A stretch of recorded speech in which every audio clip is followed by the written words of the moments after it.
नमस्कार साथियों, मैं हूं आपका दोस्त भानु भार्गव। आप देख रहे हैं जीके विद भानु चैनल। साथियों, मध्य प्रदेश में जहां ट्रांसफर प्रक्रिया प्रारंभ हो चुकी है, उसी क्रम में देखा जाए तो 1 जून से 15 जून तक शिक्षा विभाग में बम्पर ट्रांसफर होने वाला है।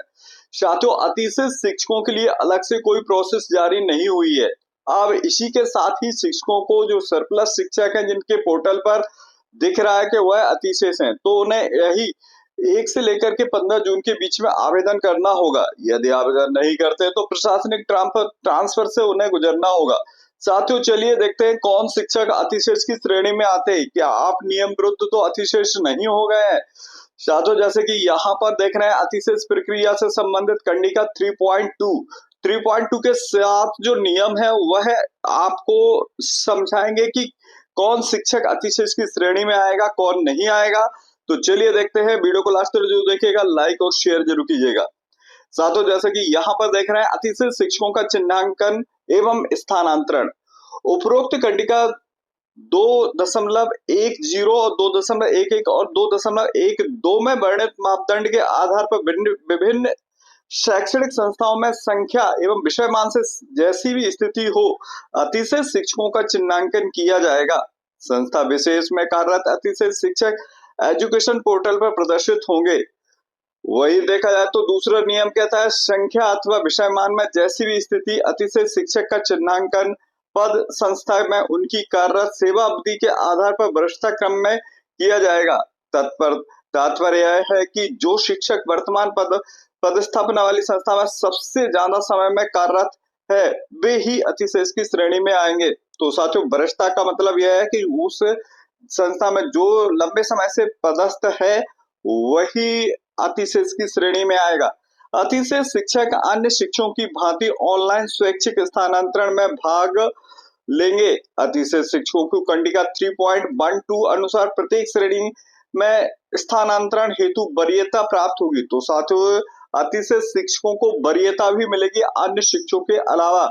ऐसे शिक्षक जिनकी सेवानिवृत्ति में 1 वर्ष से कम शेष है, 40% या उससे अधिक निष्क्रियता है या गंभीर बीमारी से ग्रसित है, तो अतिशेष मानकर स्थानांतरित नहीं किया जाएगा। तो साथियों, 3 प्रकार से रियायत दी गई है अतिशेष शिक्षकों को, जिनके रिटायरमेंट में 1 वर्ष शेष बचा हुआ है, या फिर 40% से अधिक दिव्यांग है, या फिर बीमारी से ग्रसित है। साथियों, बीमारियां 3 प्रकार की इसमें रियायत दी गई है। वही अतिशेष मान करके स्थानांतरित नहीं किया जाएगा। ऐसी स्थिति में कंडिका 3.22 अनुसार अगले क्रम में उपलब्ध वरिष्ठ शिक्षक का स्थानांतरण किया जाएगा। चलिए आगे देखते हैं। ऐसे अतिशेष शिक्षक जिनके द्वारा स्वैच्छिक स्थानांतरण प्रक्रिया में भाग नहीं लिया गया अथवा उनका स्वैच्छिक स्थानांतरण आवेदन वरीयता क्रम में न आने से असफल हो गया है, उनका प्रशासनिक स्थानांतरण शिक्षक विहीन अथवा शिक्षकों की कमी वाली संस्थाओं में किया जाएगा। तो साथियों, अगर सरप्लस में है कोई शिक्षक, यदि वह ट्रांसफर नहीं लेता है इस स्वैच्छिक स्थानांतरण प्रक्रिया में, तो उसे फिर बाद में प्रशासनिक रूप से ऐसी आवश्यकता वाली संस्थाओं में भेजा जाएगा जहां पर शिक्षकों की आवश्यकता है। तो साथियों, ये कंडिका कह रही है 3.25। वही अगला नियम देखते हैं। जैसे कि प्रतिबंध अवधि में आवश्यकता अनुसार समय समय पर अतिशेष शिक्षक की प्रशासनिक आधार पर स्थानांतरण शिक्षकों की कमी वाली संस्थाओं में किए जाएंगे।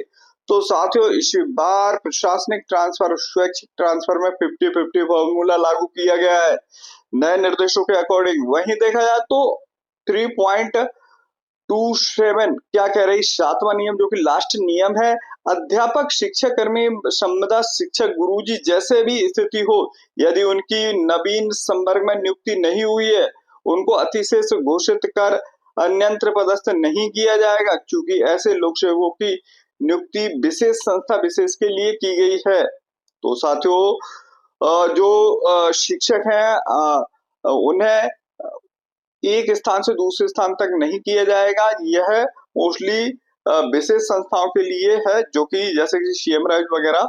तो इसमें चलिए आगे। तो साथियों, ये कुछ नियम के आधार पर जो अतिशेष होना है, अतिशेष का मतलब आपके विद्यालय में समान पद या समान विषय के जो शिक्षक हैं, और उसमें उस संस्था में जो पहले से यानी लंबे समय से पदस्थ है, जिसका कार्यकाल लंबा है, तो वह वरिष्ठ माना जाएगा, ना कि नियुक्ति या प्रथम नियुक्ति से। तो साथियों, इसी प्रकार के इंफॉर्मेटिव जानकारी के साथ साथ में हमारे लाइक सेक्शन से भी जुड़िएगा। मिलते हैं अगले